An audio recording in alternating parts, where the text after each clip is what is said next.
कहानी को ठीक वहीं से शुरू करते हैं जहां इसका पहला भाग खत्म हुआ था।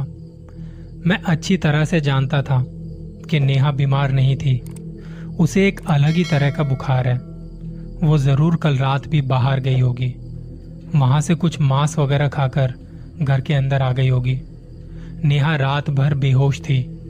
डॉक्टर ने घर आकर उसको चेक किया तो उसे बुखार नहीं था और उसका ब्लड प्रेशर भी नॉर्मल था। तो डॉक्टर ने कुछ सामान्य सी दवाइयां दी और आराम करने के लिए कहा। मैंने पिताजी को समझाने की कोशिश की कि नेहा बीमार नहीं है, उसे जैसे किसी चीज ने डस लिया हो, कोई भूत पिशाच वगैरह उसके पीछे लग गया है। पर वो मेरी बात को मान ही नहीं रहे थे।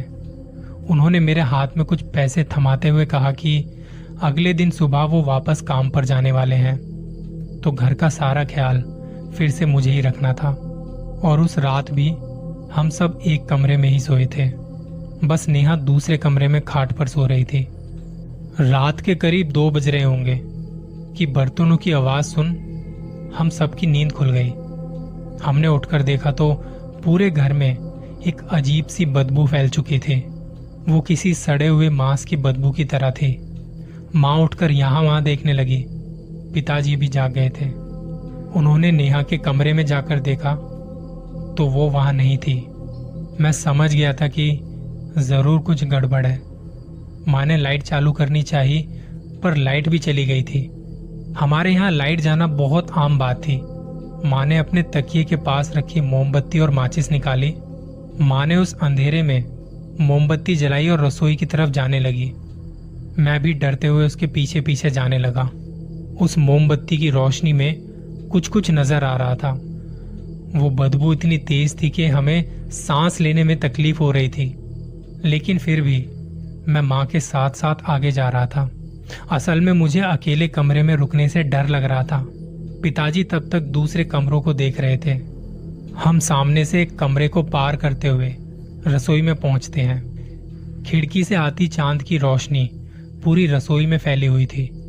उस रोशनी में हमने देखा कि रसोई में कोई तो था। मैं उसे देखते ही पहचान गया कि ये नेहा ही है। मैं रसोई की चौखट पे ही रुक गया। माँ मोमबत्ती लेकर अंदर चली गई और उसने पीछे से मेरी बहन को आवाज दी, नेहा, इतनी रात को रसोई में क्या कर रही है? भूख लगी थी तो मुझे बता देती। मेरी बहन ने माँ की बात का कोई जवाब नहीं दिया। मैं इस रोशनी में देख पा रहा था कि उसके बाल खुले हुए थे। उसकी सांसों की अजीब सी आवाज को मैं पूरी रसोई में महसूस कर पा रहा था। माँ भी उसका वो रूप देखकर थोड़ी डरी हुई थी। माँ ने थोड़ा आगे बढ़ने की कोशिश की। नेहा इतनी रात को वहां क्या कर रही है? पर सामने का नजारा देख उसकी आंखें खुली की खुली रह गई।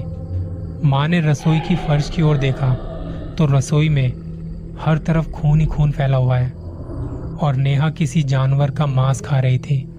नेहा के हाथ में एक बड़ा सा चाकू था और वो चाकू से मांस को काट काट कर खा रही थी। वो देख के माँ की आवाज गले में ही अटक गई। माँ बस खड़े के खड़े नेहा को देखे जा रही थी। मेरे कदमों के पास कुछ मुलायम सा महसूस हुआ। माँ भी तब तक पीछे आ गई। मैंने नीचे देखा तो वहां किसी जानवर का मांस खून से लथपथ और शरीर के बाकी टुकड़े पड़े हुए थे। वो देख माँ बहुत जोर से चीख उठी। रसोई में हर तरफ बस खून ही खून नजर आ रहा था, सिर्फ खून ही खून। माँ की आवाज सुनकर पिताजी भी वहां दौड़ के आए। पिताजी आगे बढ़कर नेहा को रोकना चाहते तो थे, पर तभी नेहा ने बिना कुछ देखे चाकू उनकी तरफ कर दिया और इशारे से उन्हें अपनी जगह पर रुकने को कहा। वो नजारा देखकर पिताजी भी समझ गए कि वहां क्या हुआ है। उन्होंने किसी तरह माँ को रसोई से बाहर निकाला। नेहा का भयानक रूप देखकर वो भी डर गए थे और तभी मैंने वो भयानक आवाज, वो डरावनी आवाज सुनी, मुझे बहुत भूख लगी है, मुझे मांस चाहिए। माँ, मैं और पिताजी हम सब नेहा की हालत देख रहे थे कि तभी नेहा अचानक से सब कुछ वहीं छोड़कर अपने कमरे में चली गई, एकदम शांत और दबे कदमों के साथ, जैसे उसे कुछ पता ही ना हो कि वहां क्या हुआ है। वो हमारे बिल्कुल सामने से निकल गई, पर उसने एक नजर हमारी तरफ देखा तक नहीं। पिताजी ने जाकर नेहा के कमरे को बाहर से बंद कर दिया। माँ कुछ बोलने की कोशिश तो कर रही थी, लेकिन माँ के गले में आवाज जैसे अटक सी गई हो, आवाज निकली ही नहीं। माँ ने बस इशारा करते हुए खिड़की के बाहर देखने को कहा। तब पिताजी ने खिड़की की ओर देखा और वहां देखकर वो भी डर के मारे कांपने लगे। खिड़की के बाहर कोई परछाई थी जो घर के अंदर झांक कर देख रही थी। माँ अब डर के मारे रोने लगी। मुझे तो कुछ समझ ही नहीं आ रहा था कि मुझे क्या करना है। उन्होंने माँ और मुझे एक कमरे में रुकने को कहा और उन्होंने अकेले ही सब कमरों को साफ किया। पूरे घर में धूप अगरबत्ती जलाई और रात भर वो भगवान की पूजा करने लगे। पूजा करते करते सुबह हो गई। पिताजी ने नेहा के कमरे का दरवाजा खोलकर देखा। नेहा अभी भी गहरी नींद में थी। तभी एक पड़ोसी ने माँ को जोर जोर से पुकारते हुए बाहर आने को कहा। पिताजी और माँ हम सब बाहर चले गए। वहां जाकर देखा तो घर के आंगन में कई सारे कौवे मरे पड़े थे। कुछ तो अभी भी तड़प रहे थे। पिताजी ने मुझे तुरंत उनके एक दोस्त को घर बुलाकर लाने को कहा। उनके वो दोस्त भूत पिशाच के बारे में जानते थे। मैं पास के गांव जब उनके घर गया तब वो घर पर नहीं थे, तो मैं वहीं उनके घर वालों को अपने घर की सारी बातें बताकर वापस आ गया। और मेरे घर आने के कुछ ही मिनट में वो भी आ गए। दिखने में वो साधारण सा आदमी था, कोई साधु या बाबा जैसे वेश में नहीं था। कुर्ता पजामा और सर पर पगड़ी। घर के अंदर आते ही उन्होंने एक अजीब सी चीज को महसूस किया। नेहा को हमने खाट से बांध रखा था और वो अपने आप को छुड़ाने के लिए छटपटा रही थी। नेहा का पूरा रूप बदल गया था। हमारी मासूम सी नेहा अब किसी भयानक डरावनी शक्ति के रूप में बदल चुकी थी। शरीर पर झुर्रियां ही झुर्रियां नजर आ रही थी, तो आंखें किसी बूढ़े इंसान की तरह अंदर चली गई थी। चेहरा सफेद पड़ चुका था। उसकी वो हालत देख मुझे बहुत डर लग रहा था और बहुत बुरा भी लग रहा था। उस आदमी ने घर के अंदर आते ही अपनी जेब से एक थैला निकाला और उसमें रखी भस्म निकालकर नेहा के चारों तरफ एक गोल आकार बनाया और वहीं सामने एक गोल आकार बनाकर उसके बीचों बीच में एक नींबू रख दिया। उसके बाद वो हमारे पास आए। अपनी दूसरी जेब से कुछ भस्म निकालकर उन्होंने उसे हम सबके माथे पर लगाया और वो आदमी नेहा के आगे दूसरे घेरे में जाकर बैठ गया। पास से एक छड़ी ली और उसे जमीन पर मारने लगा कि तभी नेहा हलचल करने लगी और वो नींबू भी अपना रंग बदलने लगा। नेहा पालती मारकर बैठी हुई थी। बाल चेहरे पर आ चुके थे और उससे पूरा चेहरा ढका हुआ था और वो बस ये आवाज किए जा रही थी। उस आदमी ने छड़ी को जमीन पर मारते मारते नेहा की ओर उठाया कि तभी उसने अपनी खून भरी नजर उस आदमी की तरफ रोक दी। तभी उस आदमी ने कुछ मंत्र वगैरह पढ़ने शुरू किए और फिर नेहा जोर जोर से चीखने चिल्लाने लगी। लेकिन वो चीखने की आवाज नेहा की नहीं थी, वो आवाज किसी आदमी की थी। वो जैसे चीखने लगती नींबू का रंग अपने आप बदल जाता था। नेहा की हालत देखकर माँ भी रोने लगी। पिताजी माँ को बाहर के कमरे में लेकर चले गए। मैं भी वो सब देख बहुत डरा हुआ था, लेकिन फिर भी मैं वो सब कुछ देखना चाहता था। उस आदमी ने फिर से कुछ भस्म जैसा निकाला और नेहा के माथे पर लगाया। नेहा झट से पीछे हट गई। उसकी आंखों में अब पहले से ज्यादा खून उतर चुका था। सूखी लाल नजरों के साथ वो एक एक को देख रही थी। कभी बीच में ही सोने का नाटक करती तो कभी चीखती चिल्लाती। इतना सब होने के बाद भी वो पिशाच नेहा के शरीर से बाहर जाने का नाम नहीं ले रहा था। तब आखिरकार उस आदमी ने थोड़ा सा भस्म अपने हाथों में लिया और उसे नींबू पर रखते हुए नेहा के मुंह में दबा दिया और भस्म मुंह में जाते ही वो जोर जोर से चिल्लाते हुए जमीन पर गिर पड़ी। उस आदमी ने तब मेरे पिताजी से कहा कि आपकी बेटी को अब भी पूरी तरह से उस पिशाच, उस बुरी आत्मा से छुटकारा नहीं मिला है। तब उन्होंने एक मंदिर का नाम बताया कि जल्दी से जल्द आपको इसे वहां ले जाना होगा, तभी शायद कुछ हो सकता है। वो पिशाच बहुत ताकतवर है। वो अभी तो चला गया है, लेकिन मौका मिलते ही वो वापस आ जाएगा और आपकी बेटी को पकड़ लेगा। मेरे पिताजी और माँ नेहा को लेकर उस मंदिर के लिए निकल गए। वो मंदिर कहाँ था, कितनी दूर था, मुझे कुछ पता नहीं था, लेकिन रात तक वो घर नहीं लौटे। उस रात मैं अकेला ही घर पर था। बहुत देर इंतजार करने के बाद मैं कमरे में सोने चला गया। मेरा ध्यान बार बार खिड़की से बाहर जा रहा था, तो मैं खिड़की बंद करके सो गया। मुझे भूख लगी है, मुझे मांस चाहिए।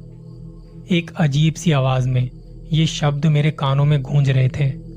मेरे बिस्तर के पास कोई बैठा हुआ है। रात के उस घने अंधेरे में काले घने बालों से ढका हुआ उसका वो चेहरा और बालों के बीच से दिखाई देती उसकी खून भरी आंखें जो कि मुझ पर ही टिकी हुई थी। उस सन्नाटे में मैं उसके गले से आती गड़गड़ाहट भरी आवाज सुन पा रहा था।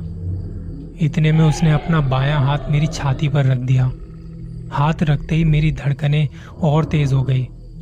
पता नहीं वो क्या करना चाहती थी। और तभी दाएं हाथ से एक छुरा मेरी गर्दन पर रखते हुए मेरी गर्दन पर घुमाया और मैं चीखते हुए नींद से जाग गया। क्या डरावना सपना था। मैं अब भी डर से कांप रहा था। मेरा दिल जोर जोर से धड़क रहा था। मैंने डरते हुए कमरे में यहाँ वहां देखा तो हाथ को हाथ ना दिखाई दे, इतना घना अंधेरा।